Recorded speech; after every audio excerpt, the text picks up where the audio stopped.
E aí, pessoal, como vocês estão?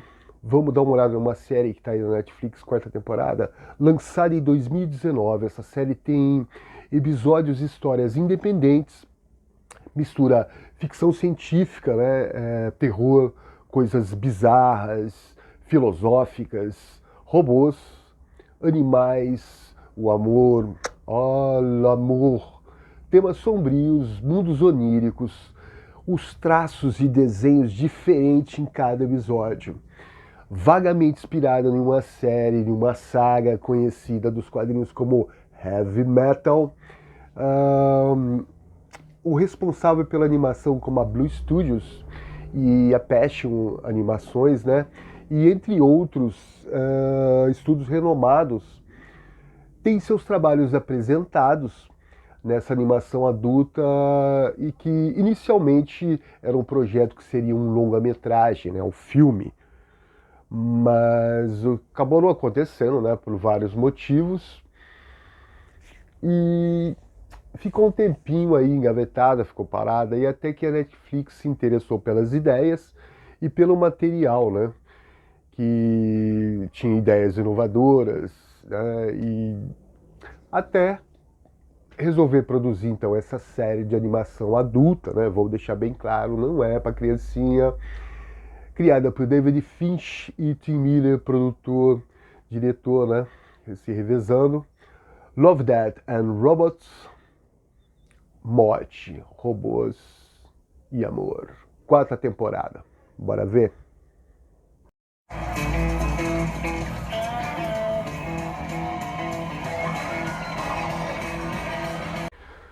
Então vamos lá, começando pelo episódio que na verdade é um número musical. Can't Stop. O show começa e a gente escuta a introdução da banda californiana Red Hot Chili Peppers, que aqui, quando a gente vê a câmera no panorama geral, a gente percebe que são representados pelos aqueles bonequinhos que são puxados por marionetes, né? Tanto o público quanto a banda. É legal de assistir, né? Para quem gosta, tem muito fã essa banda. Mas é só isso, né? Um número musical. Eu fico pensando, talvez poderia ser uma crítica, como subjetivamente sendo manipulado, né? Como os marionetes, tanto o público quanto as bandas ou a indústria musical. Ou não, né? Poderia ser o Tim Miller ou o David Finch, apenas fã da banda, estão fazendo um experimento, né? Porque o estúdio gosta muito disso, né? Principalmente a Blue Studio. E não é mais que isso, é um clipe, né? Um número musical. Para quem gosta, legal, curte lá, você vai curtir aquela movimentação das câmeras, assim, muito legal ver o pessoal assim com o áudio, né, que foi gravado ao vivo em 2000 e, se eu não me engano, em 11, uma coisa assim, e para quem é fã da banda. Agora, quem já não gosta de rock, fica tranquilo que o episódio passa rapidinho, beleza? Nós viemos em paz. Foi uma viagem longa e exaustiva, mas estamos felizes por estar aqui no planeta de vocês. Aliens pousam no deserto e são recebidos pela polícia com muita violência. Eles acabam matando, né, esses seres que vieram em paz. Mas logo a nave alienígena tem um dispositivo ali, né, que ela manda sinais para que mais seres venham para o planeta Terra para se vingar dos malvados humanos. E lembrando, né, esse tema, aliás, a série, né, Love, Death and Robots, ela é uma série para adultos, então papai e mamãe aí que talvez queira assistir junto com as pimpolhas, melhor não, né? Porque a gente logo vê uma cena em que um fazendeiro vai lá ordenhar a vaquinha, mas acaba querendo abusar da coitadinha. E aí os alienígenas abduzem ele. E lá na nave ele tem uma sessão de tortura sexual, bem feito, né? Bem feito mesmo. A gente vê as cenas daquela briga, né, dos aliens assassinando mesmo os humanos com a tecnologia, né? E aquela perspectiva bem pequenininha aquelas vozinhas, né, aquela musiquinha jocosa de terror, que já foi explorado com o ataque aos mini zumbis, né, quase no mesmo, do mesmo formato, inclusive o final é bem parecido. E logo os humanos se revoltam e contra-atacam e fazem o que os humanos fazem de melhor, né? Ou seja, se não é meu, não vai ser seu, vamos acabar com tudo. E eles acabam destruindo o planeta junto com os alienígenas, com direito até um buraco negro, né? E mais uma vez a lição que somos apenas um pontinho, né, nesse cosmo imenso, e a gente se explodiu, a nossa e a dos alienígenas, talvez, eu não sei se veio todo mundo para lá, não vale nada, porque o universo vai continuar ali de boa, sabe, nós existindo ou não. Ele é baseado vagamente no filme Contatos Imediatos de Steven Spielberg, que fez muito sucesso na década de 80. E o único defeito desse episódio aí é que ele é curto e passa muito rápido. Queria mais. De centenas devido a uma traição? Qualquer redução no mercado é muito lamentável. Redução no mercado? Eu não sabia que vocês investidores eram tão sentimentais. Lydia é uma mulher metade humana, metade robô, né? E vive em sua nave espacial com gravidade zero. E nesse momento ela está negociando com os seres repugnantes e asquerosos que a gente vê na tela. E um nível tudo faz sentido quando sabemos o nome desses seres, que são chamados de investidores. Ela está no meio da negociação, então, e logo os seres percebem que não tem nada para negociar com ela de interesse, né? Que é uma pessoa despojada dos bens materiais, digamos assim. E então eles oferecem uma proposta dela ficar com um bichinho que eles chamam de fofinho narizinho de ouro. E por uma semana essa criatura ficará com ela, né? E ela questiona o porquê, qual que é o motivo, e eles falam que esse bichinho tem, digamos assim, uma coisa peculiar, né? Ele tem poderes especiais. E logo ela vai perceber que ele tem mesmo, né? E então ela aceita ficar com o bichinho, porque também ela está carente, né? O marido dela foi assassinado e ela vive sozinha naquela nave. E aí logo a gente percebe que o bichinho, ela vai querer ficar com ele, né? Que ele é uma mistura meio de um elefantinho. Logo tem uma mutação e vira um bichinho um pouco maior, parecido com um ursinho, continua fofinho do mesmo jeito. E eles brincam, né? Ela alimenta ele, inclusive ele come muito, né? Parece um Lilo Stick meio deturpado, assim, se é que o Lilo já não é, né? Bom, eu adoro o Lilo Stick.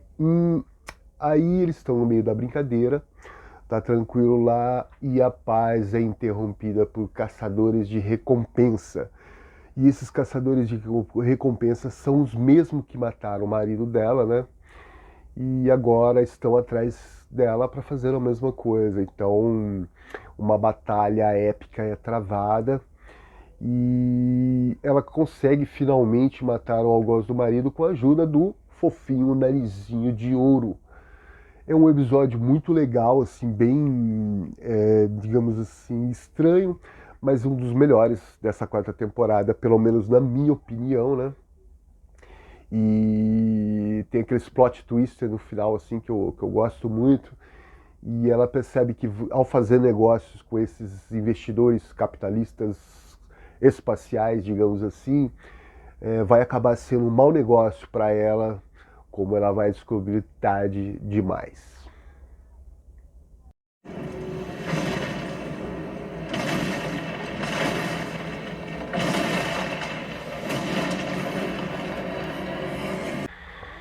E vamos lá. Quinto episódio aí. Gangues se enfrentam em um mundo devastado, onde dá a entender que depois de uma guerra, né, talvez nuclear ou não, onde não existe nada a não ser as pessoas lutarem. É a única coisa que sobrou, né? E esse desenho, esse traço de desenho particularmente eu acho muito legal. A Passion Studios, ela foi responsável, né, pelos vídeos da banda Gorillaz. Eu acho que a gente tem, né, um visual muito, muito show dessas gangues. E o confronto, né, dessas gangues acaba terminando sim para eles se unirem, nem todas as gangues se unem e para se juntar para combater, né, um mal maior. E bota maior nisso, porque o mal maior são bebês gigantes, sim, os peladinhos correndo ali assim, todos.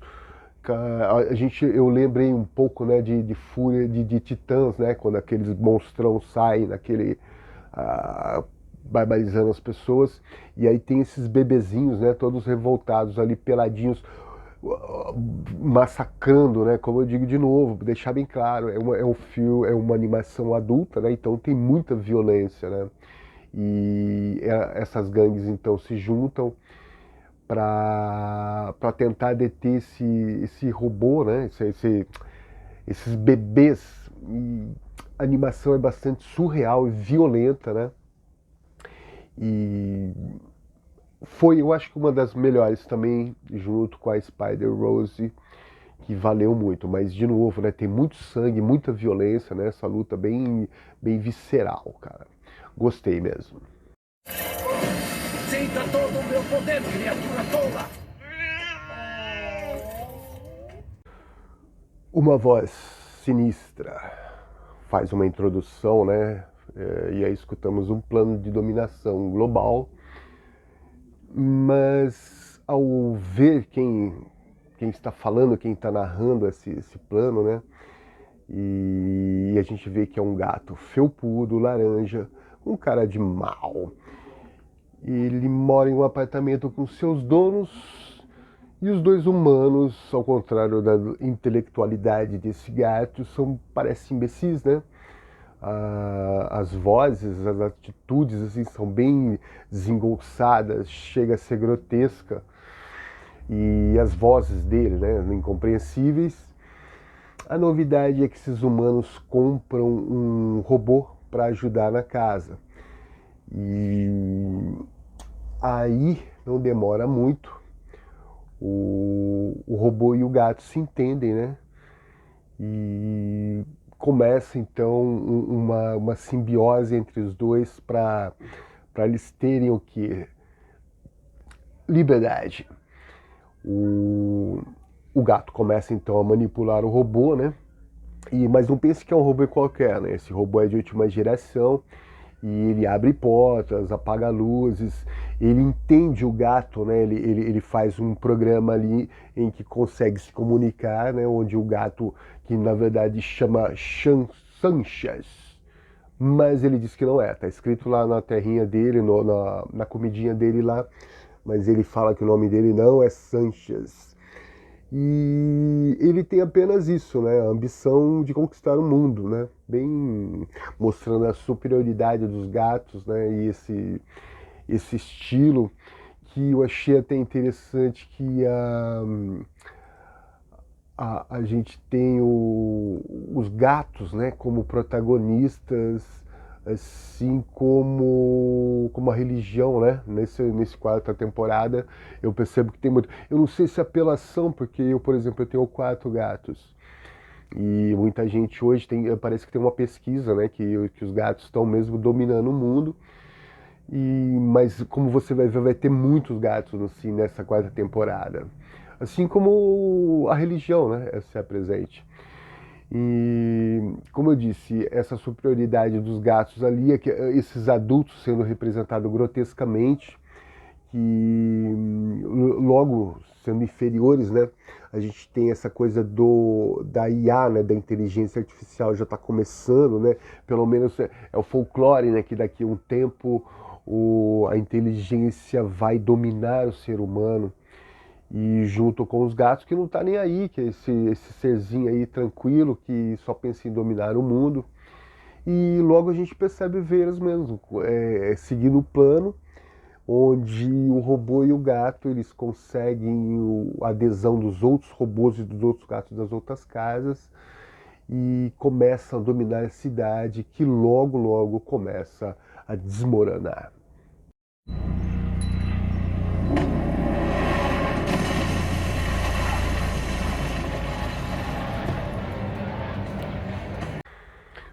Padre é levado para o encontro com o alienígena para tentar ser o diplomata da Terra, né? Contra uma espécie de aliens conhecida como aliens lupus, seja o que significa. Na verdade, eles têm pé de polvo, parece que tem um escafandro e um aquário na cabeça. Basicamente é isso. O padre, que parece uma mistura de Dennis Quaid com o Mike Myers. E a coisa tudo depende dele, né? Coitadinho ali. Então, recebendo a responsabilidade do planeta todo. Senão pode haver uma guerra. E ele tenta ali a diplomacia, né? Alguma coisa assim. Caso contrário, a Terra não vai ter chance nenhuma. Então o padre é levado lá pelo seu superior, onde recebe um sermão, né? Ele age duro e fala para ele, ó, não estraga tudo, beleza. Ele é levado a uma praia onde tem uns fotógrafos, o pessoal da imprensa, os curiosos, né?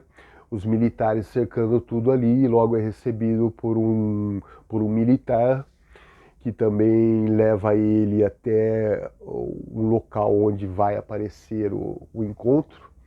E também fala para ele, olha, você não estraga tudo, não ferra com tudo. E, então, ele vai lá, o ser aparece, né? E eles tentam se comunicar, o padre tenta, eu não vou falar que não é, né? Mas assim, como que você vai comunicar com o ser e dá a entender que o ser é bem fanático também, porque eles veneram, né? O atum negro, a ressurreição do atum negro. Então, o padre, claro, não consegue, né, convencer, muito menos conversar sobre religião. Já com uma conversa normal já seria difícil, né, com um alienígena. E ele, então, não pode fazer nada porque o atum negro acaba falando o que o ser humano faz, né? E não é coisa boa, claro. A gente come atum, né? Matamos os animais indiscriminadamente. E aquele ser recebe tudo isso daí, e aí não tem conversa mesmo. E logo o padre percebe que vai dar tudo errado e fala, deu tudo errado, né? A gente ferrou tudo, basicamente, né? A gente está ferrando tudo, né, com o planeta. E a descida das naves extraterrestres ali é de arrepiar. É também legalzinho o episódio, poderia, sei lá, render mais, né? Mas é bem legal.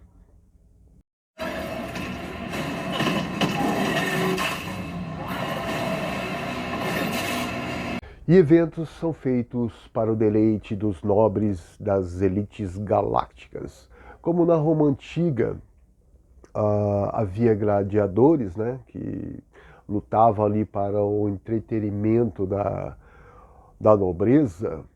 Aqui temos lutadores geneticamente modificados que lutam simplesmente contra dinossauros. Sim, em um cenário ao fundo maravilhoso, né, com planetas, o espaço ali, né? Eles lutam numa arena, parece artificial. Por várias vezes o visual me lembra o visual de Duna. E tá lá a escravidão, né, o sofrimento, sendo usado para a diversão de uma plateia que assiste e gosta do que vê, né?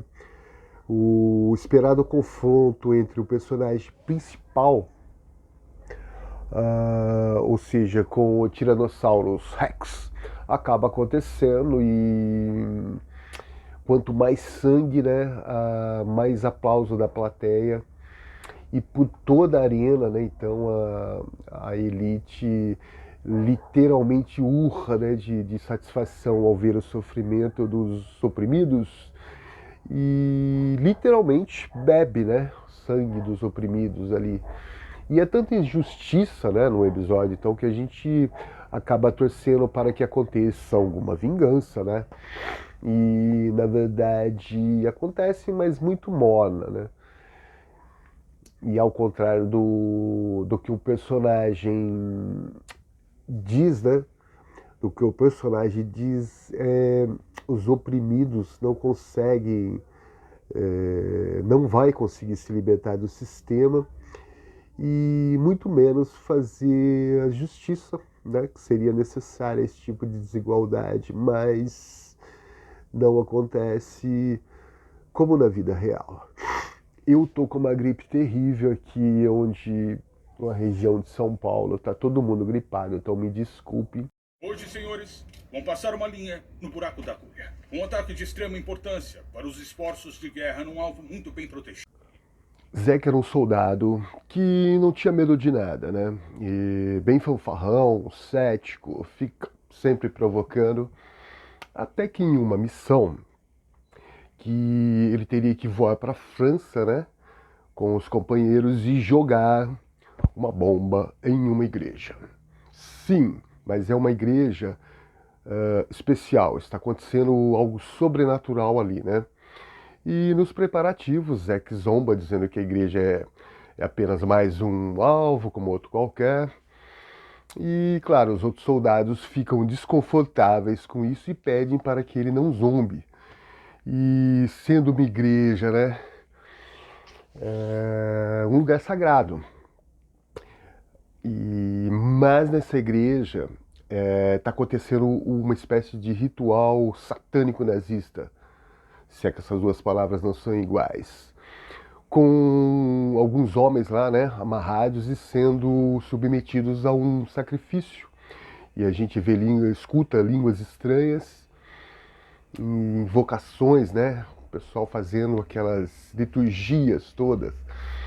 O avião sobrevoa o alvo, pronto para jogar a bomba, mas não é bem assim, né? Tem um personagem ali que dá a entender que ele conhece muito dessas coisas sobrenaturais e teria que bombardear a igreja em um determinado momento. E aí a gente fica naquela agonia, né? O pessoal lá sendo torturado, até que finalmente eles conseguem bombardear, comemoram e estão voltando para casa tranquilamente para abrir aquela cervejinha, mas não é bem assim, né? O avião em si é muito legal porque ele segura muita bronca ali, né? Porque acaba vindo daquela igreja uns demônios e tem uma cara meio de criança, né? De boneca, gente meio bem esquisitão, ou anjo, né? De repente. E começa a atacar os homens ali, matando os homens, enquanto gera o desespero geral, uns rezam, outros tentam lutar, né? E aquela coisa abala profundamente Zack, né? Que ele percebe que são os demônios, que o sobrenatural existe. E o pessoal tenta como o jeito americano, né? Tudo resolve a bala, mas não faz efeito nenhum. Até que um artefato de uma pessoa lá, um artefato religioso, é usado no conflito que iguala essa guerra, né? E o avião segura muito aquela bronca toda. No final, então, temos um Zack transformado em homem de uma profunda fé. Todo dia. Não me faça compactuar com as suas mentiras, Chad. Passa o fio dental, cara. Tem bacon de 20 anos na sua boca. Bom, esse aqui é um dos mais fraquinhos assim, mas um dos mais divertidos, pelo menos. Aparelhos inteligentes, né, então, estão ali comentando e reclamando dos humanos, né, aqueles post-it. E um termostato ali planeja matar todo mundo, né, congelado, uma família toda, simplesmente assim. Uma escova de dente bem mal-humorada, né. largada ali na pia. O que odeia o seu dono, reclama do mau hálito dele, que ele é nojento. Uma câmera de segurança que vai facilitar, claro, a entrada dos ladrões. Um controlador climático de ambiente que reclama dos odores humanos. Uma ducha que é abusada sexualmente, podemos dizer assim, né? Todo dia, uma torradeira presa no armário, reclamando que vai morrer virgem, nunca vai ser usada. E um dildo, né? Um vibrador, que gosta de série, só que não é o mesmo gosto de sua dona. E uma privada inteligente ali que tem o conhecimento de sua existência, e aquilo então para ela é um inferno, né? Mas aí aparece uma caixinha de areia de gato e diz que a coisa ainda pode piorar. Um episódio curto, fraquinho, mas assim, é divertido, né? Ver os aparelhos ali reclamando dos seus próprios donos.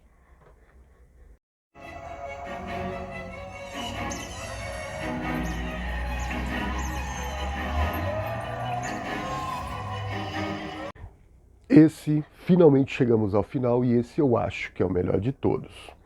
Um gato chamado Geoffrey, um gato poderoso, que vive ali, né, no local chamado Hospício de São Lucas, em algum lugar da Europa medieval. Ele tem um bichinho, né, um bichinho de estimação, um poeta, que ele é assediado por ninguém menos do que Satã em pessoa, para escrever um poema. O demônio oferece poder absoluto para o gato, que quando ele se chama para conversar, né, e o gato só acompanha ele por causa dos agradinhos que o Coisa Ruim oferece. Eles conversam um pouco e Geoffrey acaba recusando o pacto, modelo o dedo do Coisa Ruim, né? Só que aí eles entram numa briga, num embate, né?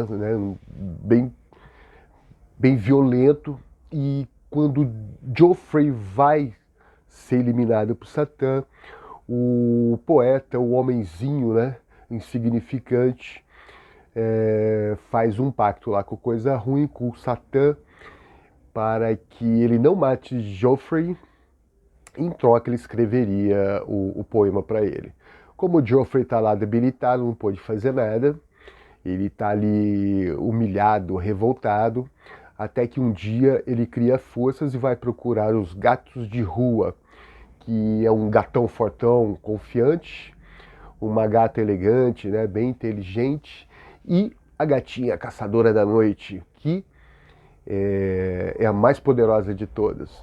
Então, os gatos são seres celestiais, né, seres de Deus, então eles têm o poder de, digamos assim, eliminar o mal, né, eliminar o Satã.